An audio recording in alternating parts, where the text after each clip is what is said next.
اور دوسری طرف تیسری طرف یہ لوگ کرتے جا رہے ہیں. وہ لوگ جو کسی کے لکھی ہوئی چیز ہم کیا فیصلہ کرنے والے ہیں, جو کسی کی لکھی ہوئی چیز کسی اور ذہن کی پروڈکشن, کسی اور دل کا شوق کو اپنے نام سے استعمال کرتے ہیں, تو ان پر ترقی کے دروازے بند. آپ بولو آمین.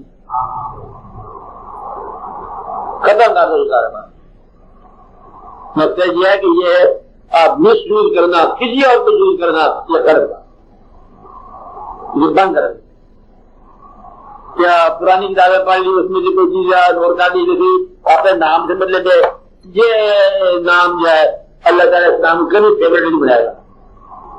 جس نے کسی اور نام کو بدلے میں استعمال کیا اپنی ترقی کے لیے, کسی اور دل کی نکلی بات کو اپنے نام پہ لگایا, جبکہ تردیلی کوئی ہے.